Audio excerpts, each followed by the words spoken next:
भूतले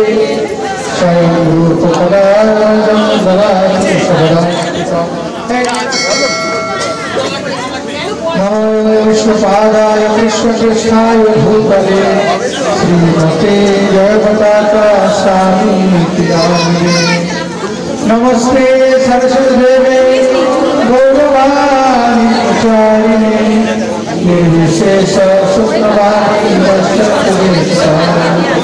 वंचाकल्पतरुभ्यश्च कृपा सिन्धुभ्येव च पतितानां वैष्णवेभ्यो नमो नमो नमो महावदन्नाय कृष्णप्रेमप्रदायते कृष्णाय चैतन्यनाम्ने नमो हे कृष्ण करुणा सिंधु दीनबन्धो जगत्पते गोपीशतकान्तो राधाकान्तो नमोस्तुते तप्तकाञ्चन गौराङ्गी राधे वृन्दावनेश्वरी विश्वभानुसुते देवी प्रणमामि हरिप्रिये वृन्दाय तुलसीदेव्याय विष्णुभक्ति पदे देवी सत्यवत्यै नमो जय श्री कृष्ण चैतन्य प्रभु नित्यानंद श्री अद्वैत गदाधर शिवासादि गौर भक्तवृंद हरे कृष्ण कृष्ण कृष्ण हरे हरे हरे राम राम राम हरे श्री श्री मंगलाचरण की ओम नमो भगवते वासुदेवाय ओम नमो भगवते वासुदेवाय ओम भगवते वासुदेवाय नारायणं नमस्कृत्य परं चैव नरोत्तमं देवीं सरस्वती व्यासं ततो जयमुदीरये नष्टप्रायेषु अभद्रेषु नित्यं भगवत सेवया भगवतीत्तम श्लोके भक्तिर्भवति नैष्ठिकी मुखं करोति वाचालं कुर्वन्ति यत् पातं वदसि विदितं परमं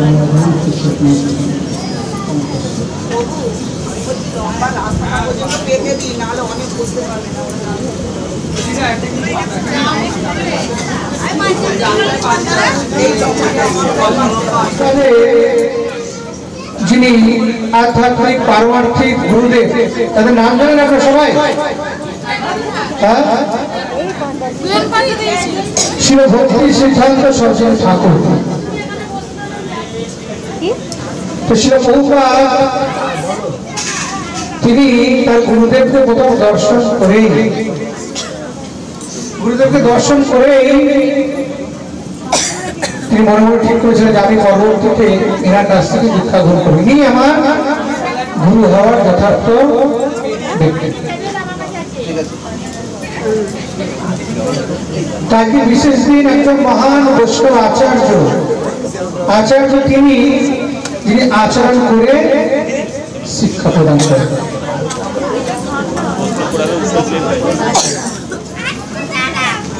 যিনি আচরণ করে শিক্ষা প্রদান করেন তিনি হচ্ছেন আচার্য তাই শিল ভক্তি সিদ্ধান্ত ঠাকুর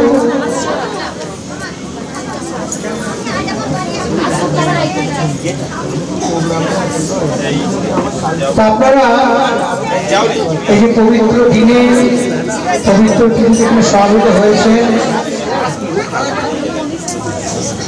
আজকে হচ্ছে উপবাস উপবাস হচ্ছে ভগবানের নিকটে বাস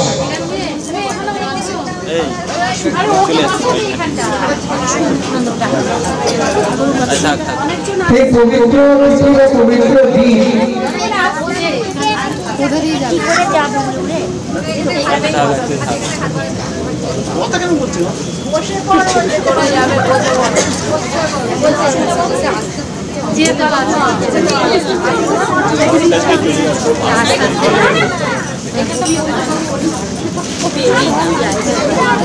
তো ছিল এই ভক্তি সিদ্ধান্ত ঠাকুরের পিতাকে নাম হচ্ছে কি নাম ছিল? ভক্তি সিদ্ধান্ত ঠাকুরের পিতাকে নাম কি? হ্যাঁ, সচিদানন্দ ছিল ভক্তি বিনোদ ঠাকুর। এই সচিদানন্দ ছিল ভক্তি বিনোদ ঠাকুর ছিলেন কি দৃঢ়ভাবে না। সচিদানন্দ ছিল ভক্তি বিনোদ ঠাকুরের 10টি সন্তান ছিল, তার মধ্যে এটি অন্যতম, যার নাম রাখা হয়েছিল, কি নাম ছিল আগে? বিমলা প্রসাদ। কেন বিমলা প্রসাদ রাখা হয়েছিল?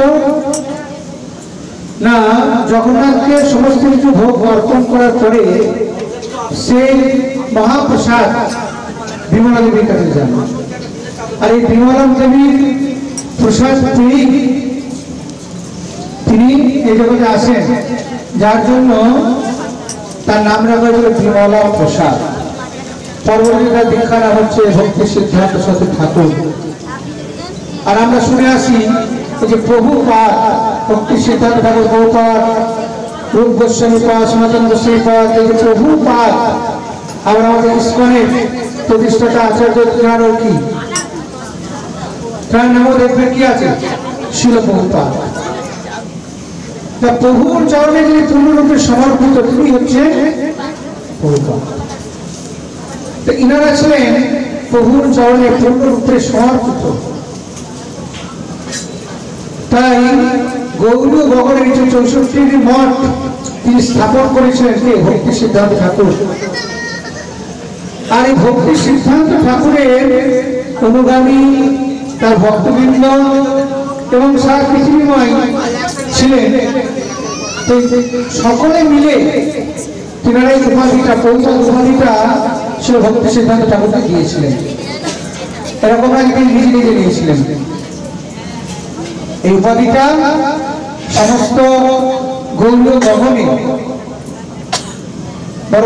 তৎকালীন সময় সন্ন্যাসী মহারাজ ভক্তরা এই উপাধিটা দিয়েছিলেন। পরবর্তী ইসলামে আমাদের অভয় চন্দ্র প্রভুপাতে না, প্রভুপাতের যারা শিষ্য ছিল বিদেশিরা, তারা বলেছিলেন যে প্রভুপাদগুলো আমরা দর্শন করি নাই, আপনাকে দর্শন করেছি, আপনার মাধ্যমে আমরা ভগবানকে আজকে জানতে পেরেছি। তাই যেহেতু আপনার গুরুদেব ছিল প্রভুপাদকে আমরা দর্শন করতে পারি নাই, তাই আপনি আমাদের কাছে কি প্রভুপাদ। তো অভয় চন্দ্র ভক্তিনাথ স্বামী তিনিও তার যে অনুগামী, তিনি যে 108টি মন্দির নির্মাণ করেছিলেন, তার শিষ্যবৃন্দ সারা পৃথিবীতে তারা এসে প্রভুপাদকে উপাধি দিয়েছিলেন। আমাদের তো অনেক সময় উপাধি হয় কি পোশাকের উপরে। ভালো পোশাক থাকলে ভদ্রলোক, হ্যাঁ, ভিখারি পোশাক থাকলে ভিখারি লোক, আর যার দেখুন ভালো দামি কোট টাই ছুট করে আছে মানে ভদ্রলোক। সেই জন্য বলছে এই ধরনের ভদ্রলোককে কে বানায়? দর্জিরা বানায়। কোট শুট কারা বানায়?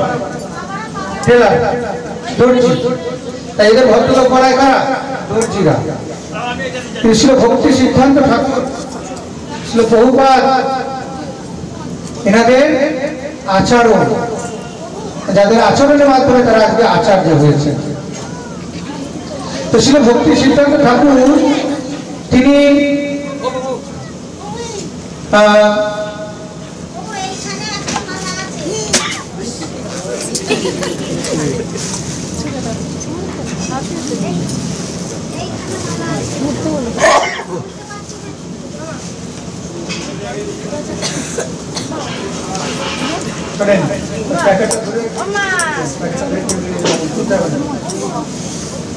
ভক্তি সিদ্ধান্ত ঠাকুর তার জন্ম হয়েছে কোথায়? কোথায় হয়েছে? ইস্কনে। কোথায় জন্ম হয়েছে? পুরী ধামে, শ্রীক্ষেত্র পুরী ধাম। তা তিনি যখন এই জগতে আসলেন, যেমন আমরা জানি মায়ের প্রত্যেকে জানে সন্তান যখন নারী থাকে না সেটাকে কাটতে হয়। তো উনি যখন এই জগতে ভূমিষ্ঠ হয়েছিলেন ওনার নারীটা এমন ভাবে ছিলেন যেমন ব্রাহ্মণ যারা তারা কি পৈতা থাকে না, পৈতা জন্যই যেন মনে হচ্ছে তার গায়ে একটা পৈতা জ্বালানো আছে। এবং সেটা যখন কাটা হয় সেই নারীটা, তারপর যে স্পট সেই দাগ ছিল ভক্তি সিদ্ধান্ত ঠাকুরের ছিলেন। এবং পরবর্তীতে তিনি যখন ছোট্টবেলায় হাঁটতে পারতেন না, তো কয়েক মাস পরেই ছিল রথযাত্রা। জগন্নাথ পুরীতে আপনারা অনেকেই গেছেন। আর সেই রথযাত্রার সময় ছিল ভক্তি সিদ্ধান্ত ঠাকুরকে মা নিয়ে, মা হচ্ছে ভগবতী দেবী, তিনি নিয়ে এই রথযাত্রায় এসেছিলেন। যদি পুরীতে বাড়ি, রাস্তার গাড়ি বাড়ি, আর সেখান থেকে জগন্নাথের রথ যাচ্ছিলেন, আর মা সেই সন্তানকে কোলে নিয়ে জগন্নাথকে দর্শন এসেছেন। আর জগন্নাথকে দর্শন করতে এসে মানে সময় বাচ্চা কোলে থাকে, বাচ্চাটাকে ভগবানের সামনে রেখে মায়ের প্রণাম করে না, তো সেই রকম সেই বিমলা প্রসাদকে জগন্নাথের সামনে রাখে, ওখানে তাকে শুয়ে দিয়ে, যেহেতু অনেক সময় কি হয় যারা এমএলএ এমপি কি হয় তাই জগন্নাথের কাছে নিয়ে যাওয়া হয়, তাদের মালা পরানো হয়, জগন্নাথ তারা আরতি করেন, তখন আছে না বিশিষ্ট ব্যক্তিদেরকে করানো হয় এগুলি। তা সেরকম ছিল ভক্তি সিদ্ধান্তর পিতাজিকে সচল ছিল ভক্তিবিনোদ ঠাকুর ছিলেন, পুরী যখন ডেপুটি ম্যাজিস্ট্রেট ছিলেন।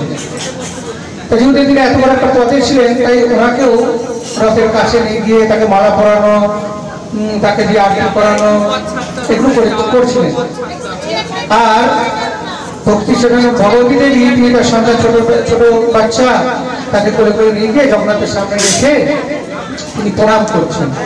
আর এরকম সময় জগন্নাথের গলা থেকে একটি সুন্দর পুষ্প মালা এই ভক্তি সিদ্ধান্ত ঠাকুরের যে বিমলা প্রসাদ তার গলায় এসে কি করলেন। সবাই এদিকে অবাক, জগন্নাথের গলা থেকে অটোমেটিক একটা মালা খুলে সেই শিশুর গলায় করলেন। অতএব এই শিশু সাধারণ কেউ নয়। তো ওই সময় যেসব পাণ্ডবরা ছিলেন বা মহন্তরা ছিলেন, সাধুরা ছিলেন, সবাই তখন বললেন এ বাচ্চা কিন্তু সাধারণ বাচ্চা নয়, এ বাচ্চা একদিন বিশ্ব পরিব্রাজক হবেন, যিনি ভগবানের বাণী প্রচার করবেন, অনেক মঠ মন্দির তিনি নির্মাণ করবেন, তার ভবিষ্যৎবাণী তারা করলেন। তা পরবর্তীতে আমরা দেখতে পাই সেই বিমলা প্রসাদ ছিল ভক্তি সিদ্ধান্ত ঠাকুর, যিনি 64টি মঠ স্থাপন করেছিলেন। তারই সুযোগ্য শিষ্যকে এই আন্তর্জাতিক কৃষ্ণ সংঘ ইস্কন প্রতিষ্ঠাতা আচার্য ছিল ভক্তি সিদ্ধান্ত ঠাকুরকে বলা হয় কি সিংহগুরু। সিংহগুরু মানে সিংহের মধ্যে গর্জন ছিলেন, মানে এত পাওয়ারফুল ছিলেন এই ভক্তি সিদ্ধান্ত ঠাকুর। এবং 1 লক্ষ জপ না করলে তারা তিনি খেতেন না কিছু। 1 লক্ষ। আমরা হয়তো বছরে 1-2 করে থাকি অনেকে, তাই না? পাণ্ডবানী তুলা একাদশী বা হয়তো জন্মাষ্টমী, কয়েকটা বার হয়তো কয়েকদিন হয়তো আমরা বছরে কোটি লক্ষ জপ করার সংকল্প নিয়েছিলেন এই ভক্তি সিদ্ধান্ত ঠাকুর। কোটি কোটি জপ করা এবং সেটা পূরণ করেছিলেন। এক জায়গায় থেকে তিনি কয়েক মাস যাবত এইভাবে করে তিনি নাম জপ করা কমপ্লিট করেছিলেন। অনেক তপস্বী ছিলেন, তেজস্বী ছিলেন এই ছিল ভক্তি সিদ্ধান্ত সরস্বতী ঠাকুর। এক সময় ছোটবেলায় যদিও তো বাবা বাজার করে আম নিয়ে এসছে, বুঝলেন? তো আম নিয়ে আসার পরে আম ঘরে রাখা আছে, আর সেই আম তিনি ঠিক খেয়াল ছিল না, তিনি একটি আম পাকা আম নিয়ে খেয়ে নিয়েছেন। তো তিনার পিতাজি শ্রী ভক্তিবিনোদ ঠাকুর বললেন যে ভগবানকে অর্পণ না করে, ভগবানকে নিবেদন না করে তুমি আম খেয়ে ফেললে, এইটুকুই বলেছেন, মা ধর ভগবতী নয়। যে ভগবানকে না দেওয়ার পূর্বে, ভগবানকে দেওয়ার পূর্বে তুমি আমকে খেয়ে নিলে। শ্রী ভক্তি সিদ্ধান্ত ঠাকুর তিনি তখনই মনের মধ্যে একটা দৃঢ়তা করলেন যে আমি ভগবানকে না দিয়ে, ভগবানকে অর্পণ না করে এই যে আম আমি খেলাম, এটা আমার মস্ত বড় ভুল বা অপরাধ হয়ে গেল। অতএব আমি প্রতিজ্ঞা করছি যে আমার জীবন আর কোনদিন আমি আম খাবো না। তিনি তার জীবন আর কোনদিন তিনি আম গ্রহণ করেন। ফলের মধ্যে কি বলুন তো রাজাকে? ফলের মধ্যে হচ্ছে আম, সবার প্রিয় আম। আর সেই আম শুধু ভগবানকে নিবেদন না করা হয়নি, তিনি খেয়ে ফেলেছিলেন। তাই ঠিক আছে, আমকে আর জোগাড় করে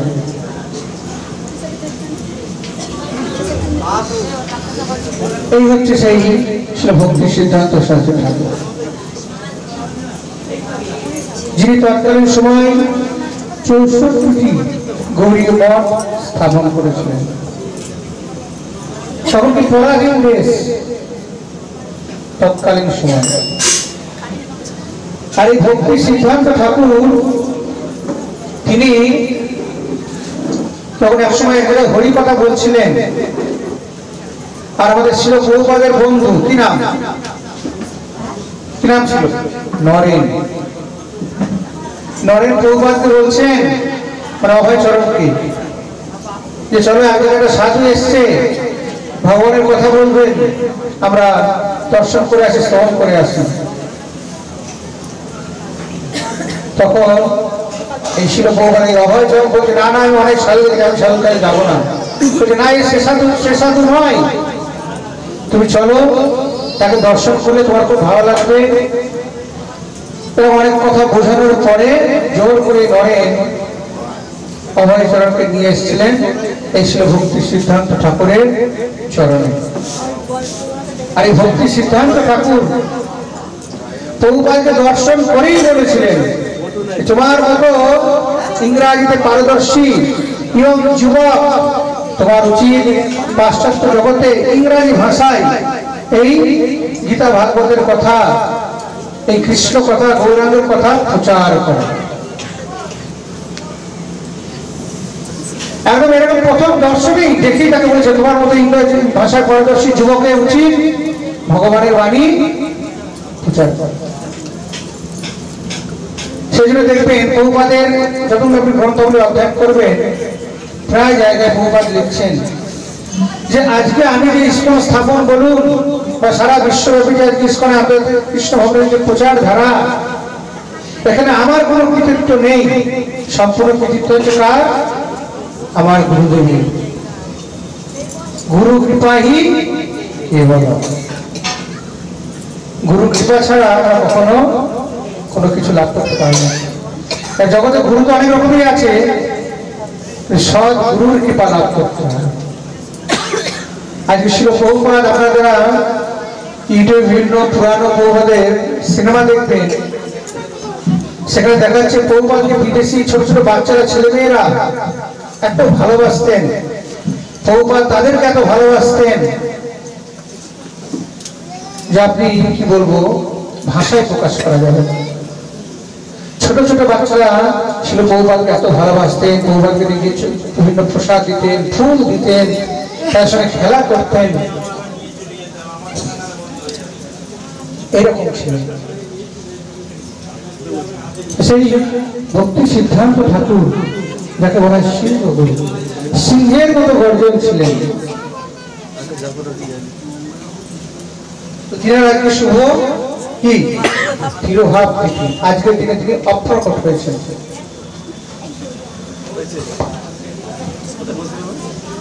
1984 সালে 1 এপ্রিলে ভক্তি সিদ্ধান্ত ঠাকুর মহাশয় তিনি কি করেন, শ্রীরামপুরের সিনিয়র ডেপুটি ম্যাজিস্ট্রেট বলছেন,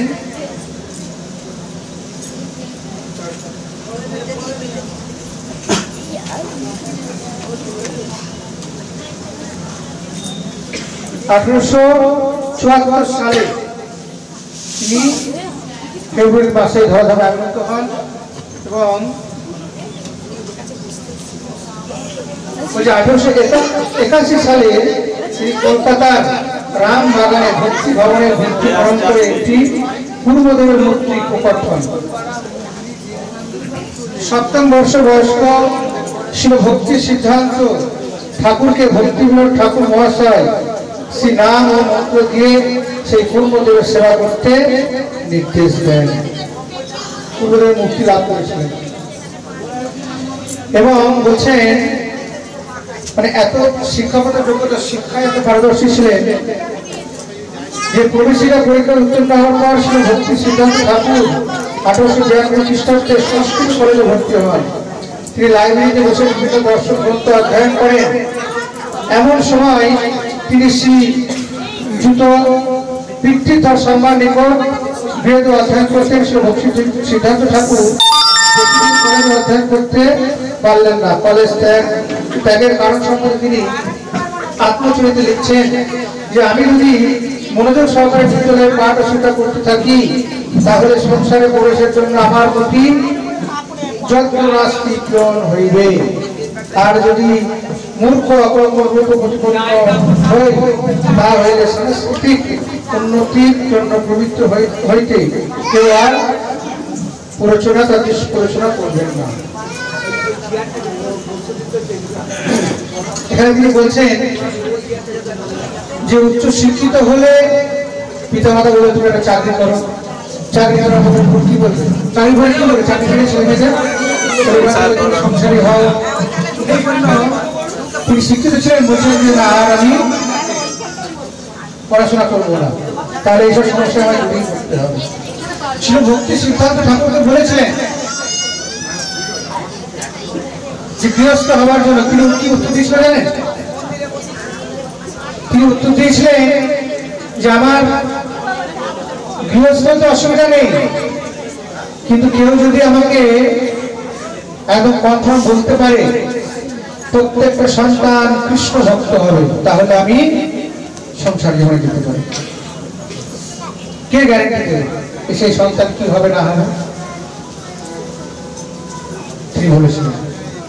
আর যদি কৃষ্ণ ভক্ত সন্তান যদি গ্যারান্টি দিতে পারে তাহলে আমি সংসার জীবনে যেতে পারি। তিনি জানি না কে গ্যারান্টি দেবে, তার গ্যারান্টি দিতে পারবে? এমনকি আপনারা জানেন যে ছিল প্রভুপাদ তিনি গৃহ ছেড়েছিলেন তখন তার স্ত্রীকে তিনি যখন বললেন যে প্রভুপাদের গ্রন্থ, সেই গ্রন্থ তিনি বিক্রি করে খেয়েছিলেন, যার জন্য প্রভুপাদ খুব রাগান্বিত স্ত্রীকে তিনি বললেন যে তুমি মানে আমাদের অভয়জন ইস্কনের প্রতিষ্ঠাতা আচার্য যে তুমি কি চাও, কি নাম নেই। চুপচাপ ছিলেন। প্রভুপাদ বুঝতে পেরেছিলেন যে চা চায়, কি চায়, মেয়েকে চায় না, আমাকে চায় না। তাই তিনি সেই দিনই গৃহত্যাগ করে তিনি গৃহ থেকে বার হয়ে মহাপ্রভু প্রচারের জন্য তিনি বার হয়ে কি নাম নেই। আমরা অনেক দেখতে পাই, আমরা অনেক জায়গায় বলে প্রভু সবই ঠিক আছে কিন্তু চাটা ছাড়তে পারছি না, কেউ বলে বিড়িটা ছাড়তে পারছি না, কেউ বলে মাঝে মধ্যে একটু না খেলে খাই না, এখন সব বাদ দিয়েছি। এখন মাসে আমাদের 26 দিন নিরামিষ হয়, শুধু 4টি রবিবার আর কি বাকি আছে। 26 দিন নিরামিষ অনেক আছে বলে থাকে, সে একদিন খাওয়া যায় আর কি, হ্যাঁ বছরে একদিন খায় আর সারা বছর খায় না, কি হলো সে একই তো ব্যাপার হবে। যাই হোক অভ্যাস করছে, প্রয়াস করছে যে সেটা ধীরে ধীরে কমানোর জন্য। ছিল ভক্তিবিনোদ ঠাকুর, ছিল ভক্তিবিনোদ ঠাকুর তার এই যে সুযোগ্য সন্তান সেখানে ছিল ভক্তিবিনোদ ঠাকুর। তিনি যখন ছিল ভক্তি সিদ্ধান্ত ঠাকুর যখন তিনি দীক্ষা গ্রহণ করবেন, কারণ গুরু গ্রহণ করতে হবে আর সৎ গুরুর কৃপা লাভ করতে হবে, তাই তিনি পাঠালেন, কার কাছে পাঠালেন জানেন? শিলং গৌর বিশ্বদাস। এই ভক্তি সিদ্ধান্ত ঠাকুর যখন দীক্ষা নিতে বলছে বারবার সচেতন ভক্তি ঠাকুর পিতাজি বলছে যাও তুমি দীক্ষা গ্রহণ করো। আমরা কদম সন্তানকে বলি যে যাও তুমি একটু সৎগুরুর কাছ থেকে দীক্ষা গ্রহণ করো। আমরা হয়তো বলি কি বিয়ের সময় হয়তো বৌমা আসবে, এখন জল শুদ্ধ করতে হবে হাতে, শ্বশুর শাশুড়ি খাবে না, দীক্ষা নিতে হবে। আর ছেলে বৌমাকে ডেকে গুরুদেবকে ডেকে ঠিক আছে যা খাবে খাও, যা খুশি করো, দীক্ষাটা আমার কাছে নিয়ে নাও আর প্রণামীটা নিয়ে যাও। আমরা তখন হয়তো ছেলে মেয়েদেরকে পাঠাই, কিন্তু ছিল ভক্তি সিদ্ধান্ত ঠাকুরকে তার পিতাজি বলে যাও তুমি সৎগুরু গ্রহণ করো, তুমি ছিল গৌরকৃষ্ণ বাবাজি মহারাজের যাও। তিনি গেলেন, গিয়ে বলছেন আমি আপনার কাছ থেকে দীক্ষা গ্রহণ করতে চাই, আপনার অনেক মহিমা আমি শ্রবণ করেছি, আপনার গুণকীর্তন শুনেছি, আপনি একজন ভগবানের পার্শ্ব প্রিয়জন, আমি আপনার কাছ থেকে দীক্ষা নিতে চাই। তখন শ্রীকৃষ্ণ গৌরকৃষ্ণ বাবাজি মহারাজ বলছেন না না আমি দীক্ষা টিক্ষা দিই নাই, আর আমার কোনো যোগ্যতাও নাই গুরু হবার, তুই চলে যাও, ফিরিয়ে দিয়েছি। তা বাবা জিজ্ঞাসা কি ব্যাপার তুমি দীক্ষা নিয়ে এসে আসবে? বলছে না আমাকে তো এরকম করে ফিরিয়ে দিলেন, আবার যাও। আবার গেছে,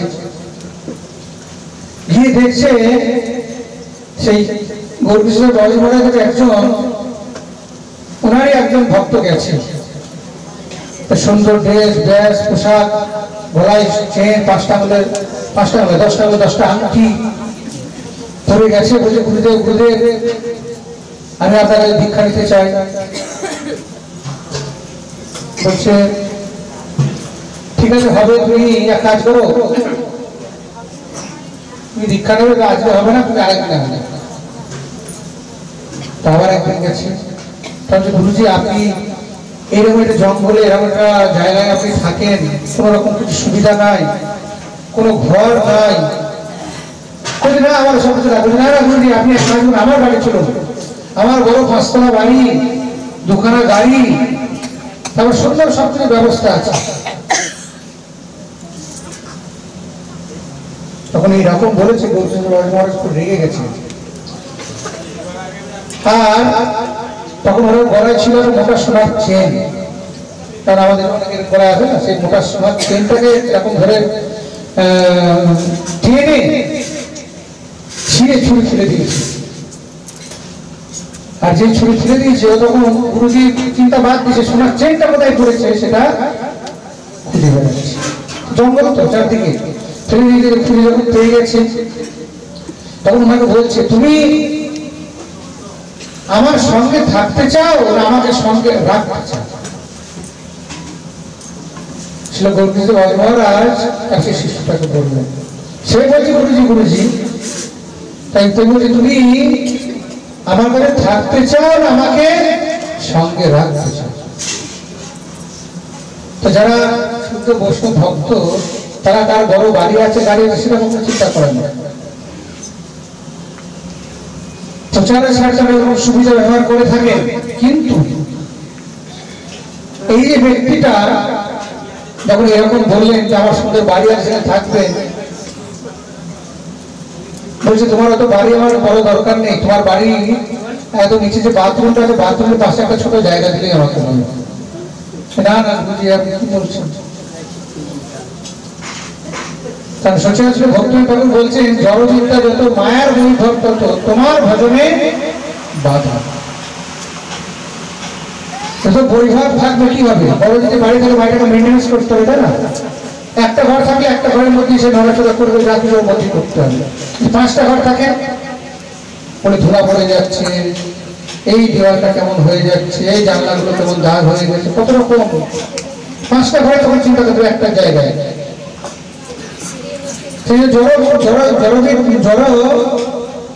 জগতে ভক্তি ঠাকুর বলছেন জড়বিদ্যা তো মায়ের ভূমির তত, এই বিদ্যা অনেক ভক্তি সিদ্ধান্ত ঠাকুর তিনি যে বললেন অনেক লেখাপড়া ছিল, চাকরি করে চাকরি করে বিয়ে করো, বিয়ে করে সংসার আছে, পরপর কি হবে বাকি থাকবে। তাই তিনি সেদিকে গেলেন না। তার গুরুদেব ছিল গোপীনাথ বাবাজি মহারাজ, এবং এইবার বারবার যখন ফিরিয়ে দিচ্ছে আর বাবাজি বলছে যাও যাও তুমি গিয়ে ভিক্ষা নিয়ে আসো, আর সেই ভিক্ষা নিতে যাচ্ছেন বারবার ঘুরিয়ে দিচ্ছেন। আর এইবার তিনি ঠিক করেছেন যে আমি আর কি ফিরে যাবো, যা হোক আজকে একটা দিন ভিড় করেই ছাড়বো। আসলে ভক্তি সিদ্ধান্ত ঠাকুর গিয়ে সেই গুরুদেবের চরণ জড়িয়ে ধরে বলছেন আজকে যদি আমি ভিক্ষা আপনি না দেবেন এই গঙ্গায় আমি ঝাঁপ দিয়ে আত্মহত্যা করব। আর যখন এরকম বলেছেন, আর তিনিও জানেন যে এই ভক্তি সিদ্ধান্ত সাধারণত নয়, আর তার এত দৃঢ় যে আমি এনার কাছ থেকে ভিক্ষা নেবই, তাহলে যাও তুমি গঙ্গা স্নান করে আসো। তখন গঙ্গা স্নান করে আসলেন আর এই ছিল ভক্তি সিদ্ধান্ত ঠাকুরকে সিদ্ধশীল গৌরবাজি মহারাজ ভিক্ষা প্রদান করলেন। ভিক্ষা দিব্য জ্ঞান এই সদ্গুরুর কৃপা আশীর্বাদ লাভ করে তিনি দেখুন আজকে সারা বিশ্বব্যাপী তিনি 64টা মঠ স্থাপন করেছেন, ভবিষ্যৎবাণী করেছেন, কিন্তু তার সঙ্গে এরকম একজন গুরু লাভ করেছেন, তারপরে তিনি এগুলো সবকিছু করতে পেরেছেন। তাই দুবার দেখবেন সমস্ত গ্রন্থ তিনি লিখছেন এখানে আমার কোনো কৃতিত্ব নেই, সম্পূর্ণ আমার গুরুদেব।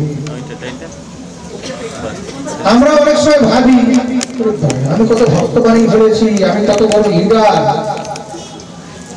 আমার প্রচার শুনে সবাই ভক্ত হয়ে গেছে। কেউ জানেন এই পাড়ায় এই নামটা আমি 10 জন ভক্ত বানিয়েছি, এইবার আমার আমলে 20 জনের ভিক্ষা হয়েছে।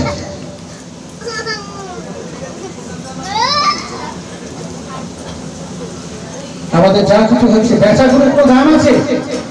বেচাগুলোর কোনো দাম থাকে? আপনি একটা গরু বিক্রি করে দিয়েছেন, আর বিক্রি করে দেওয়ার পর এখন চিন্তা করছেন আরে গরুর গলায় একটা ভালো মালা ছিল, মালাটা তো 200 টাকা দাম, আমি হরিদ্বার থেকে নিয়ে এসেছিলাম, সে তো বাড়ি নিয়ে চলে গেছে গরু দিয়ে, এখন কি তাকে তো আমরা এসব করে হবে? বেচা করে কোনো দাম নেই। আর যদি ভালো গরুটা খুব ভালো দুধ দিত, ওই গরুর দুধ লাভ হবে।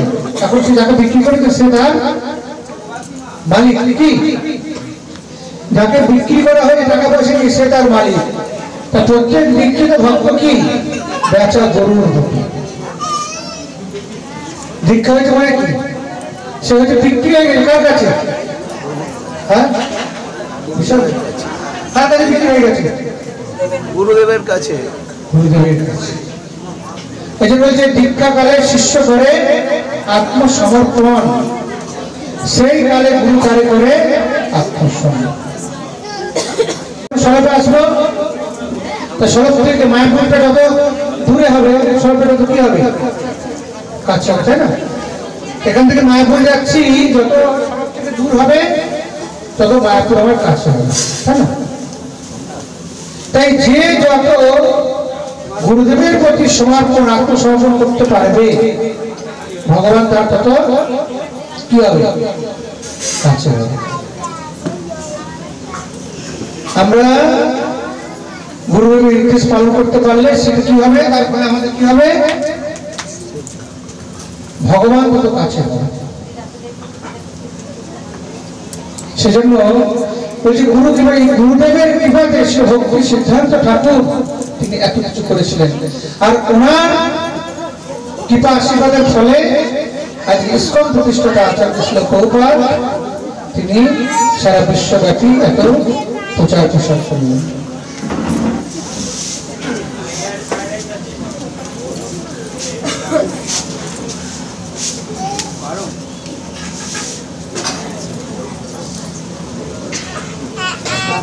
ছিল ভক্তি সিদ্ধান্ত ঠাকুর এক সময়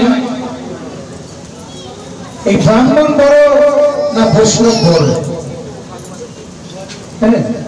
ব্রাহ্মণ বড় না বৈষ্ণব বড়, এই নিয়ে আমাদের নবদ্বীপে অনেক ব্রাহ্মণ আছে, আর তার একটা বিশাল ফাইট কারা বড়। তো ডেপুটি ম্যাজিস্ট্রেট ছিলেন কেশবচন্দ্র ভক্তিনাথ ঠাকুর, তার সঙ্গে ছিলেন একজন মহান বৈষ্ণব আচার্য,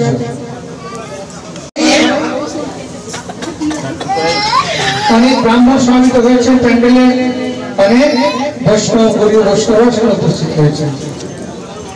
আর উপস্থিত হয়ে সবাই অপেক্ষা করছেন যে সচিবানন্দ ভক্তিবিনোদ ঠাকুর আসবেন।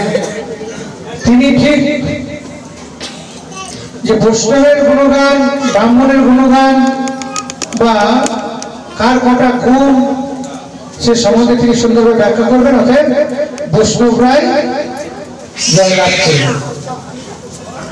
যখন এরকম বলেছেন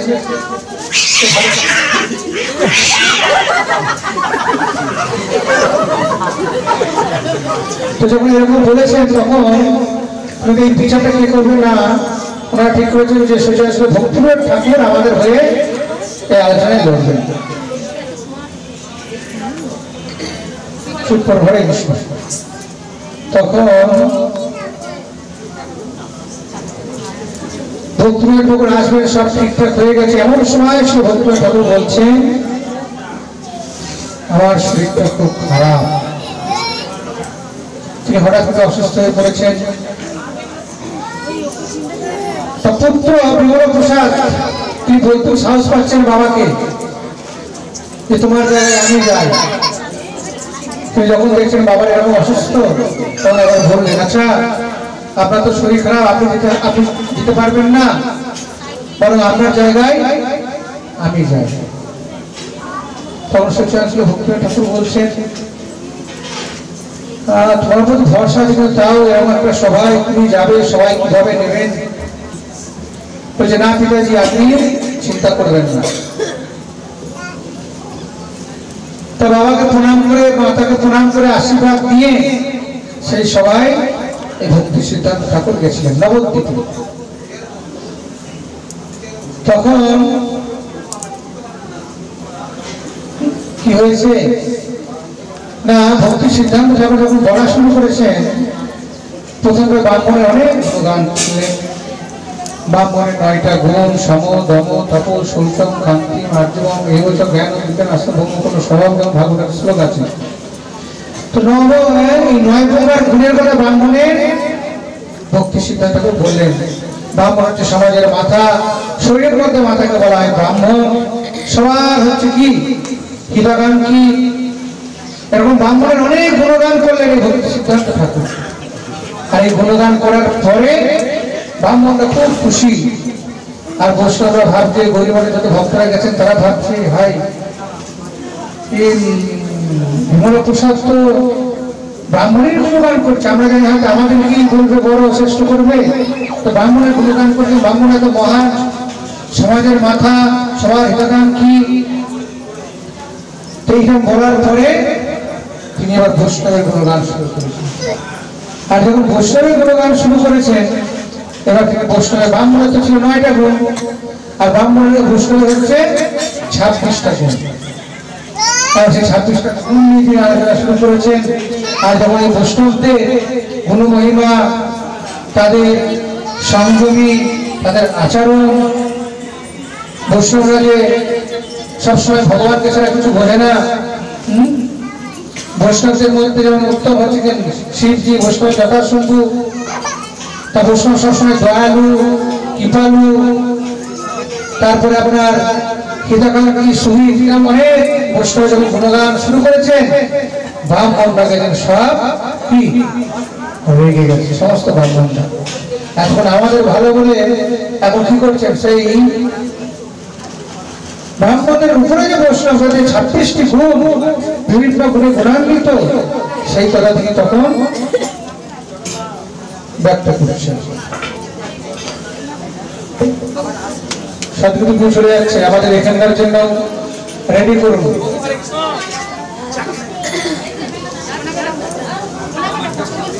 বুঝতে পারছেন? এখানে উপরে রেডি করুন। আর কি দায়িত্ব আছে সাজানো, আর আর্টিফিশিয়াল সাজানো কার দায়িত্ব আছে। তো এইভাবে তিনি যখন বৈষ্ণবের গুণমহিমা কীর্তন করে যখন তিনি বলছেন তখন সমস্ত ব্রাহ্মণরা খুব রেগে গেছে। ব্রাহ্মণরা রেগে গিয়ে কি হয়েছে জানে সেখানে বিশাল আস্তে আস্তে শান্তি, বিশাল মারপিট লেগে গেছে। আর সেই দিন সেই ব্রাহ্মণরা তিনি টাকা পয়সা দিয়ে ঘুষ খাইয়ে লাঠিয়াল দিয়ে সব প্রস্তুত করে রেখেছিলেন, যদি ব্রাহ্মণদের বিরুদ্ধে কিছু বলে তাহলে ভক্তি সিদ্ধান্ত সেদিনে আমরা মেরে ফেলবো।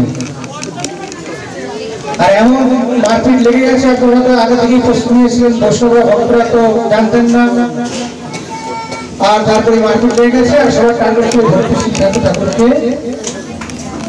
এই ভক্তি সিদ্ধান্ত ঠাকুর তার একজন শিষ্য ছিল, শিষ্য তখন চতুর শিষ্য, তো গুরুদেবকে কিভাবে রক্ষা করতে হয় তিনি জানতেন। তাই তিনি অন্য একটা কাপড় গুরুদেবকে জড়িয়ে দিয়ে এই ভক্তি সিদ্ধান্ত ঠাকুরকে সেখান থেকে তিনি নিয়ে অন্য একটা রাস্তায়, অন্য একটা দেশে সেখান থেকে নিয়ে চলে গেছেন।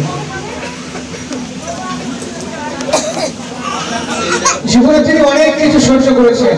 মায়াপুরে একটা স্কুল করেছেন, যার নাম হচ্ছে কি, পিতার নাম রেখেছেন মায়াপুর ভক্তিবিনোদ ঠাকুর ইনস্টিটিউট। এবং পৃথিবীর মধ্যে যত স্কুল আছে দেখবেন রবিবারে ছুটি হয়, একমাত্র সেটা মায়াপুরে একটা স্কুল আছে যেখানে একাদশীতে ছুটি হয়। একাদশী আর কি, একাদশী মাসে দুটো হয়, আর পঞ্চমী, একাদশী আর পঞ্চমী দুদিন ছুটি। আর একাদশীর আগের দিন থাকে হাফ ছুটি, শনিবার হাফ ছুটি হয়। এটা ছিল ভক্তি সিদ্ধান্ত ঠাকুর করে গেছে। এবং যে চৈতন্য মহাপ্রভুর জন্মস্থান আমরা দর্শন করি, সেই চৈতন্য মহাপ্রভুর জন্মস্থান তিনি করে গেছেন। তার পিতাজি ছিলেন বাপ বেটা বলে, এবং 1 টাকা করে তৎকালীন সময় 1 টাকা করে ভিক্ষা করেছে, সবার সঙ্গে 1 টাকা করে নিয়েছিলেন। যে মন্দির যেটা আমরা জন্মস্থান দর্শন করি, এরকম কারোর সময় 500, কারোর সময় 1000, কারোর সময় 10,000, 1 টাকা করে নিয়ে এই মন্দির করেছিলেন। এই ছিল ভক্তি সিদ্ধান্ত ঠাকুর। তিনি এমন একজন ব্যক্তি ছিলেন যে তার জৈনতা, তার বৈষ্ণবতা, সরলতা যতই বর্ণনা করা হবে ততই যেন কম। শ্রী ভক্তি সিদ্ধান্ত ঠাকুর তিনি যখন শিবান মায়াপুরে যে মন্দির নির্মাণ হবে, কিভাবে কি বোঝা যাবে যে কি, মানে কোথায় যে মহাপ্রভুর পবিত্র স্থানটি, তিনি এবং তার পিতাজি দুজন মিলে জগন্নাথ দাস বাবাজি মহারাজকে নিয়েছিলেন, যিনি চোখে ভালো দেখতে পেতেন না, চোখের পাতাগুলো তার অনেক বয়স, চোখের পাতাগুলো তুলে দেখতে হতো যে